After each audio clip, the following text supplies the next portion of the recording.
Мектепті білімнің тірегі десек, мұғалім сол мектептің жүрегі.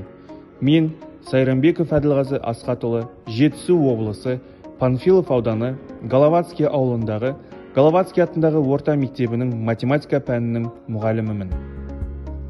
Кез келген ұлағатты ұстаз өз еңбек жолын жас маман ретінде бастайтыны белгілі. Мен жас маманмын. Өз мойныма ауыр іс ұрпақ тәрбиелеуді алған қадірлі мамандықтың иесі. Бала жүрегі кішкентай күй сандық.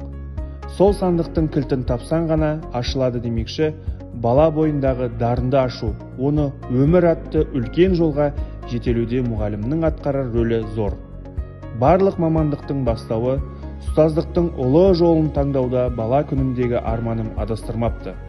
Ұстаз болуға деген махаббат мені осы салаға алып келсе, 2 мәрте еңбек ері атағын берген Головацкий орта мектебі ұстаздық қызметімде білімді шыңдау орталығына айналды.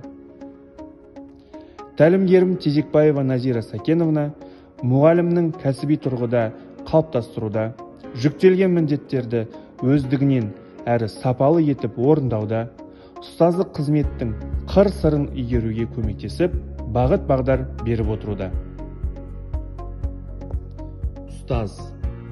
Ұстаздық етуден асқан ұлылық бар ма?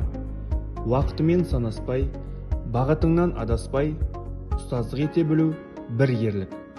Ұстаз десе жүзінен күн нұрындай жылулық ескен, барлық ой мен қимыл әрекетке ақылдың дәнін сеуіп, адамзат санасына нұр құятын, тынымсыз лаулаған жалын иесін сезінемін. Алдыңғы буыннан тәлім ала отырып, кейінгі ұрпаққа өнеге қалдыруды мақсат етіп, менің де ұшқыным алау етіп, жалындап жанғым келеді.